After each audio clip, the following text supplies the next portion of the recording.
Hello everyone, this is Dr. Bill Davison with another one of our educational webinars. This is another webinar on quantum healing. We've already done one and there was quite a bit of information to go in, so we decided to do two webinars instead of one, so we weren't overwhelming your brain. So if this seems a little shorter, don't worry about it because they're all pieces of the jigsaw puzzle. So in our courses we use a lot of different items of information, and the whole idea is for you to put it all together in your mind. So today's webinar is going to be on quantum healing, but also on belief and intention. And there's a reason why I wanted to focus on the belief in intention as it's to do with quantum healing. So if let me just get to my next slide. What you're also going to learn in this webinar is the placebo effect and how to use it to your advantage. The 4 secrets on how to tap into the incredible power of the mind, your mind. Quantum healing, the future of self-help. Number 4, the science of epigenetics, how to switch off the undesirable gene function and turn on the good genes. And why affirmations don't always work despite what the experts say. How to identify and remove hidden subconscious programming that is blocking and self-sabotaging your success. And last but not least, how to change your belief systems from negative to positive. Okay, so this is also going to act as an intro video for patients coming to our clinic, for our online courses, and also for those using the healing device. So I've heard a lot of good reports about this healing device from some very well-respected practitioners. According to one of them, he said it's in over 40 years of practice. He's a medical doctor specializing in holistic medicine. He said he's never seen anything like it. So the word on the street is that the Healy is the next step in quantum healing. This video is also an intro to quantum healing and the power of the mind. Now, like many of you, I've had lots of experience, many years.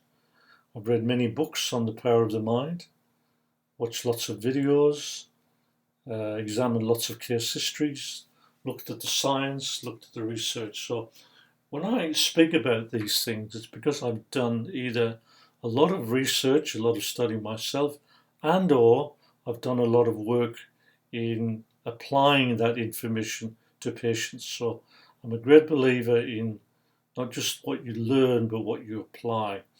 And so I like to be able to speak from experience and apply to myself as well. But just to let you know, there is volumes of information out there on the power of the mind, and a lot of it is very scientific and very well researched. So my idea is just to give you a summary. If you want to get the rest of the information, well, you need to get a library like mine. Now, I admit right from the beginning that this information is not for everyone. Not everyone's ready for this yet, because it is quite advanced, but it is for those who are either interested or enthusiastic or even desperate. All of those will qualify. So that will help you to put in the hard yards that you'll need to do to actually get anything from this. So your results in your life, in any endeavor, will be influenced immensely by this information. So it's not just the physical effort or even the mental effort you put in. You've got to know how to actually use correct principles with your effort.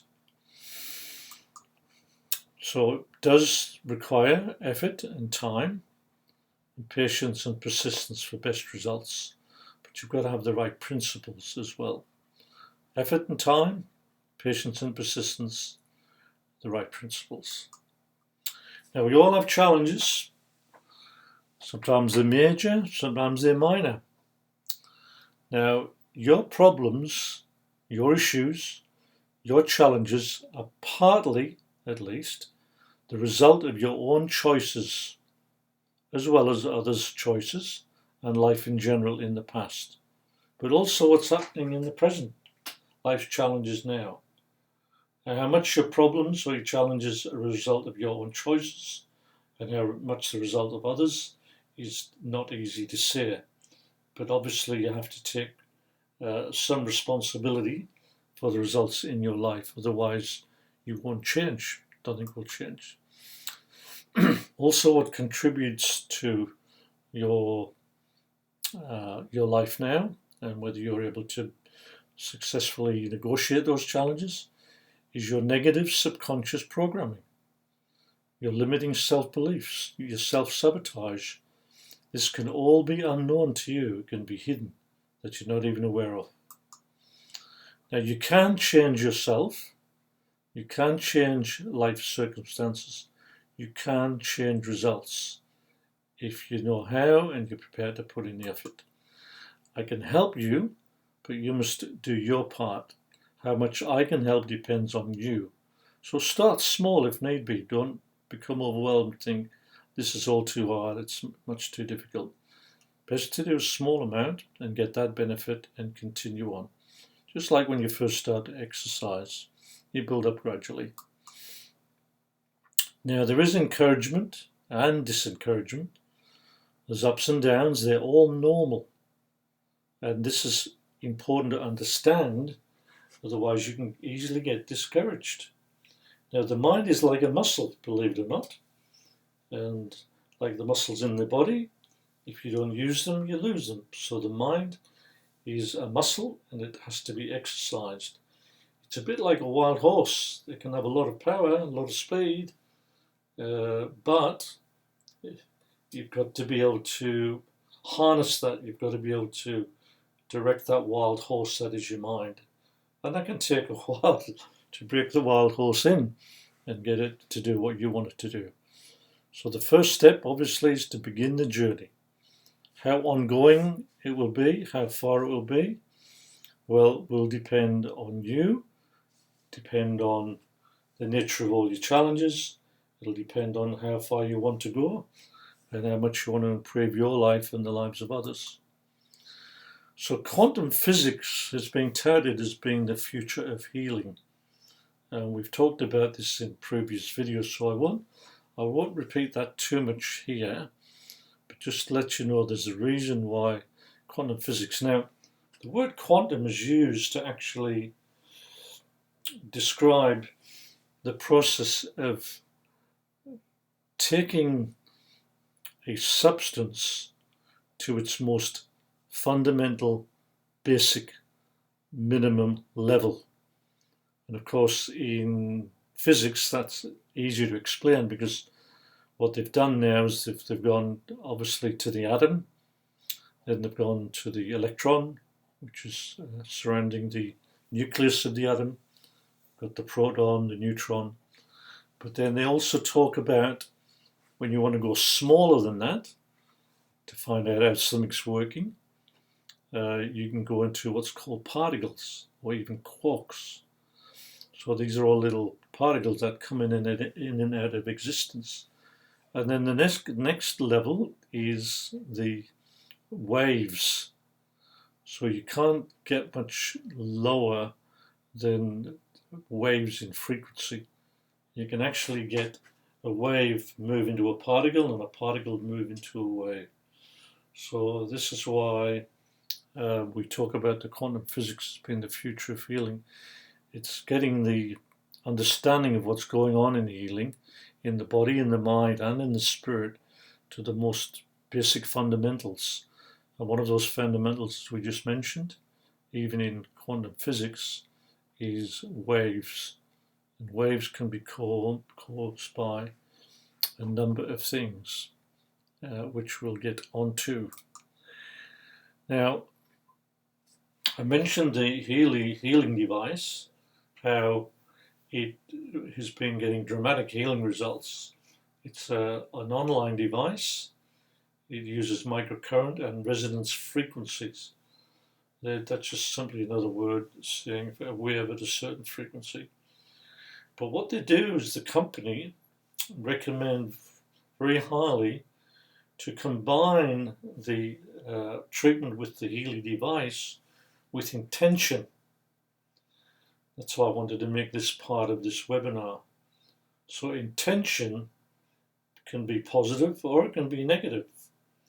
So intention is a difficult word to describe completely. So I'll try to do that in a couple of ways. We can all intend to do something, and sometimes we do it, and sometimes we don't. So in one way, it's self-explanatory, but to use it properly, you've got to go to a deeper level. So intention can be classified as something that's in your mind. It's a mental decision of something you want to achieve. But there's something that needs to go with that. So let's explore that a little bit more. We need to put feelings and emotions with everything, because feelings and emotions are quantum, because they are waves. They are waves of energy. You can have a wave of rage, a wave of happiness, a wave of disappointment, a wave of excitement. So that differentiating between feelings and emotions is not easy, and I'm not going to do that here, so I'll just combine the two. Otherwise we can get a little bit lost in the overall purpose. So the whole idea in everything that you do to create a quantum effect is bringing the effects of feelings and emotions, because there are waves, and waves are energy, and energy will influence the physical world. Then there's anticipation and expectation.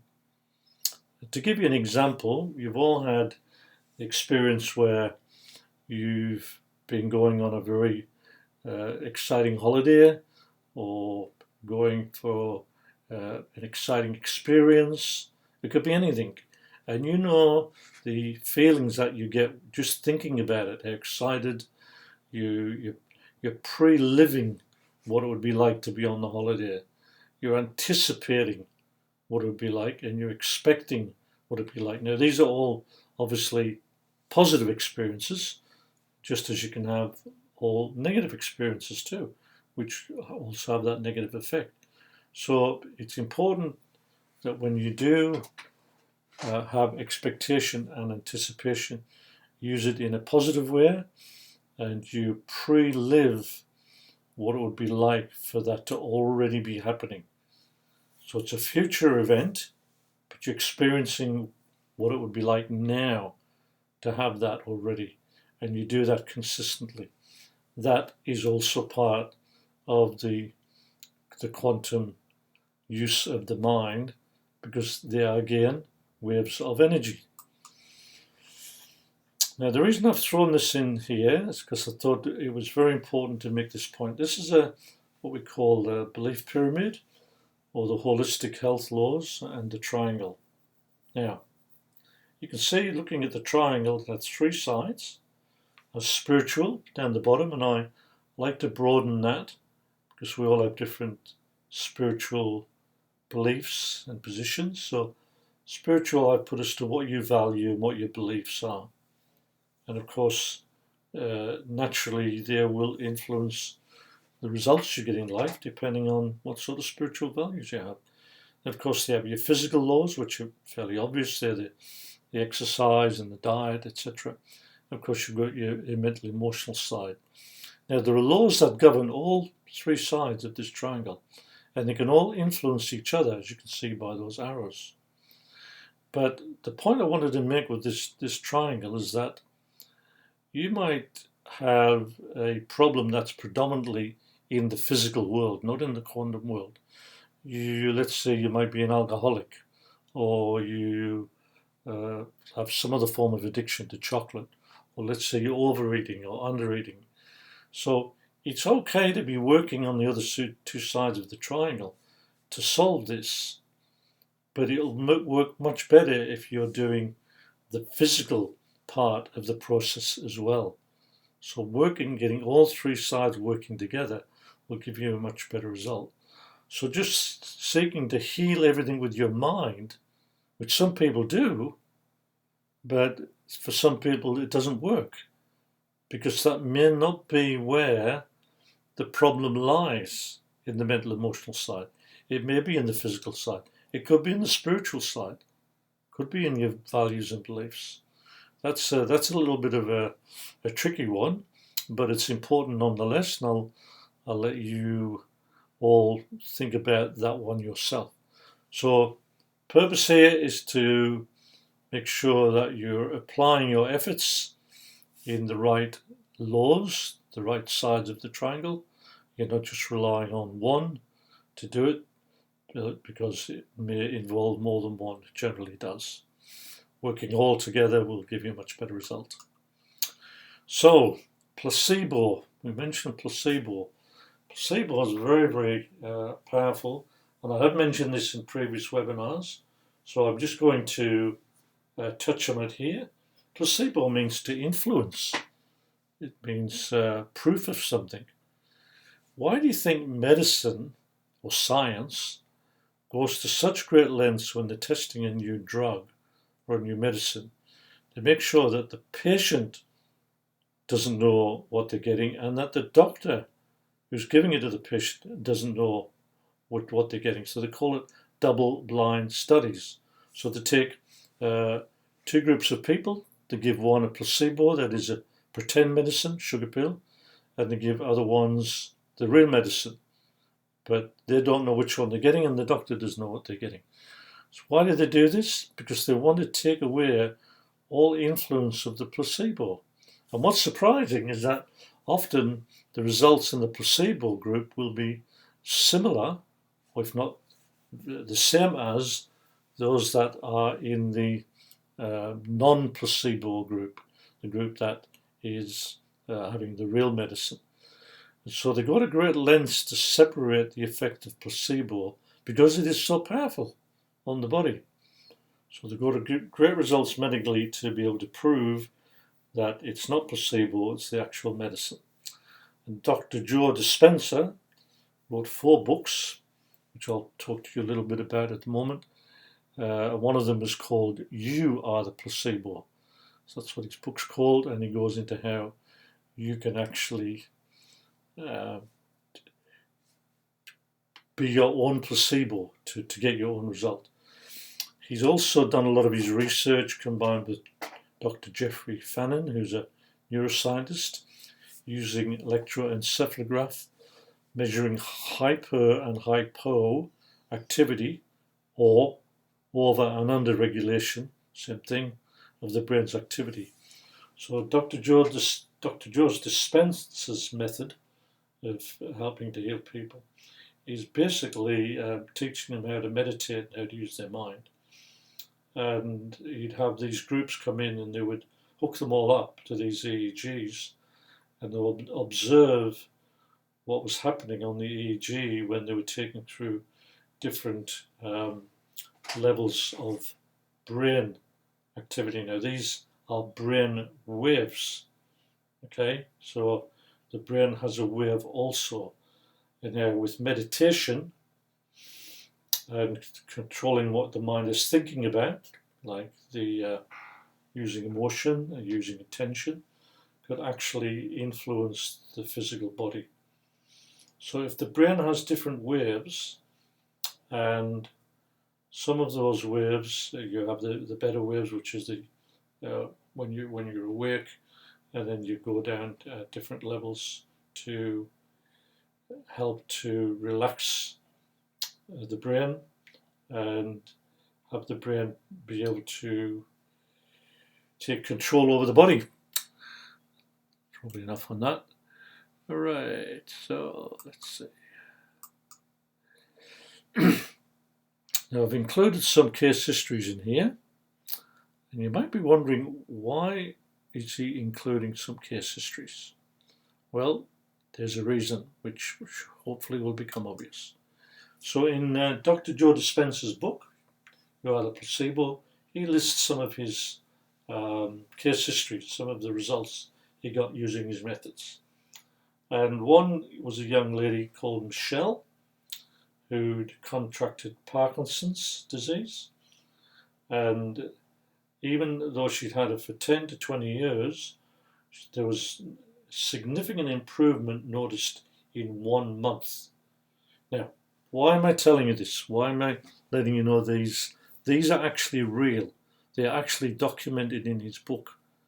How by just teaching a person how to meditate and how to use manage their thoughts and their emotions, that they were able to create change in some major problem of the body. And Parkinson's is fairly severe. And so there was improvement in 1 month after 10 to 20 years of just mainly using the meditation. Then another one was Bonnie. Bonnie had very, very bad thyroids, very large, and a lot of them, and it caused heavy bleeding and severe pain 2 to 4 weeks. Now, guys, you've probably got no idea what that's going to feel like or be like, but I'm sure it's one of the worst things to have. She improved because she couldn't go anywhere, do anything, because her fibroids would just sort of erupt at any time. Anyway, she improved after 1 meditation session. 1. There was a distinct improvement in pain and frequency of bleeding. Another one in his book was a young lady called Laurie. Now, Laurie sustained polyostotic fibrous dysplasia, which is a condition where the body replaces bone with a different material, with fibrous tissue, which then leads to multiple fractures. So instead of it being bone, which is obviously very strong, the fibrous tissue is much, much weaker. And the first fracture was at 19. It was a fracture of the femur. They couldn't operate because if they tried to fuse the bone, it would just break somewhere else. So she had a femur fracture at 19. Now she went from being very active, doing a lot of sport, to being very invalid. And at age 30, had 12 serious fractures, plus many micro fractures. She did Dr. Dispenza's meditation program, and it took 2 years for her to notice positive change before there was no fractures. Now she doesn't get any, and that's 28 years on, and she doesn't get any fractures at all from using the power of her mind. Now, something I would add here, which I mentioned earlier, she did have a very fragile nature and also had an abusive, violent father, which Dr. Dispenza believed there was a connection, that she had an excessive, distorted need for protection from the violent father. So this was a way of becoming fragile and vulnerable so that there wouldn't be any danger from the abusive, violent father. It's amazing how the mind works. Now, not all problems are caused by an emotional issue or a parental issue, but a lot of problems are, and that's why I mentioned that triangle, how if the problem is primarily in the mental emotional side, then obviously you'll get a result by working on that. That's why it's important to look at all 3 sides of the triangle: the mental, the emotional, the physical, and the spiritual. Now, whether we put her situation as spiritual or mental emotional, that's I don't think that's makes any difference where we stick it. Now, Candace was a lady that contracted Hashimoto's disease. Hashimoto's disease is a what they call an autoimmune disease, where the body's blood cells attack itself, and in this case, Hashimoto's, the blood cells attack the thyroid. Now, she was medically confirmed with a diagnosis, and after 7 months of doing the program, she had a cure. So it was medically confirmed diagnosis, and then it was medically confirmed as a cure after 7 months of doing the program. She too had an emotional issue behind her problem. All right, the other one is Joanne. Now, Joanne had multiple sclerosis. Just like Parkinson's, it doesn't get much better, or much worse, I should say. This was a high-pressure superwoman that had contracted this advanced stage. I think from memory she might have been in her 50s or 60s. So she used to do everything for everybody and was just considered unbelievable as to what she could get done. Now, again, this is an autoimmune disease which attacks the nerves. She eventually was using a wheelchair and a motor scooter because she couldn't walk. It was gradual, but positive major steps to eventually walking. So she went from a wheelchair and a scooter to being able to walk. And in her, there was underlying emotional issues too. Now, I'd just like to point something out to you here, and that is the left-hand side of the brain actually stimulates or strengthens the immune system. The right-hand side of the brain actually subdues the immune system. And that's important because if the immune system gets out of hand or overstimulated, it can cause autoimmune disease, which you may see too here, the MS and also the Hashimoto's.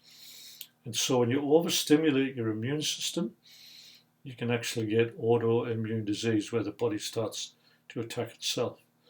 And that's the job of the left-hand side of the brain. Now, left-hand side of the brain is usually a sympathetic dominant person. So they're highly driven. They push themselves. And they're able to do that because that's just the way they're wired. But often they don't know when to put the brake on, and so they can drive themselves so hard their immune system gets overactive and out of whack, and away you go. So so always remember that it's the left-hand side of the brain that stimulates the immune system and activates it, and it can't overdo it. And the right-hand side of the brain actually helps to keep it under control, keep it calm. So yes, you can have an under-functioning immune system or an over-functioning immune system. This is where the use of the brain balancing is actually helpful. So the right-hand side of the brain is considered the rest and digest side, whereas the left-hand side is the get up and go, knock them down, drag them out. Okay, summary. I love the summaries. The summary of this webinar. The objective, from my point of view, was to help you strengthen your positive beliefs. That may sound simple and easy, maybe trite, but it is very, very important. I want us to give you success stories, to put positive input into your mind, to help you achieve your positive objectives. We've mentioned intention, we've mentioned emotion, we've talked about consistent meditation and application. So if you can put all those together, you can have a pretty powerful cocktail. Now, obviously we're not telling everything you need to know in this video, but it's again another piece of the jigsaw puzzle for you. Intention, emotion, consistent meditation, and application.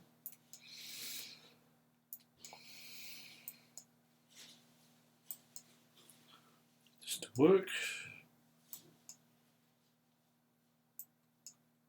Right, we'll try going back. No, why is that not happening?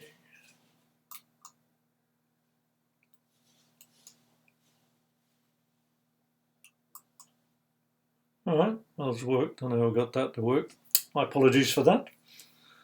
Now, a couple of little things I just wanted to throw in for you here, just as a way of, by way of example. Opposition. You will get opposition in almost everything you do. It's the nature of the beast. There's always something to, as one of the scientists said, I can't remember who it was, to every reaction there's an equal and opposite reaction. Is that Newton? Anyway, so opposition will occur when you're trying to move forward. There's something called inertia. When a rocket takes off from the Earth to orbit the moon or go into space, most of the fuel is just getting off the ground, that inertia. So there is opposition, whether we like it or not. And if we can look at it from the point of view of an opportunity when we get opposition, the opportunity is to strengthen our mental muscles. So when we get our ups and downs, and we have a down, just say, okay, this is my opportunity to strengthen my mental muscle. Like if you go for a walk every morning, and this particular morning, it's really, really windy. Well, you can use that as extra resistance to get more out of your walk. So easy to say, I admit, not easy to do, but that's one in there that you can use. Let's see when it's not working. There we go. Now, so there is help from the rest of the course that this is part of. And it's actually part of a couple of courses, but depending on which one you're using, you'll get help, as well as this webinar from the other components in the course. And if you come to the clinic, then you can get help there to much more specific. So what's next? Well, I've already mentioned there's the clinic, there's the courses, and some of them you can actually do for free. The further along you go, there is a small fee involved, but a lot of the information we put out there is free to get you started. And if you want to go further, that's great. If not, it doesn't matter as long as we've helped you. So this is Dr. Bill signing off, saying thank you for being with me. Thank you for taking part in this, and I hope you get as much out of it as I have.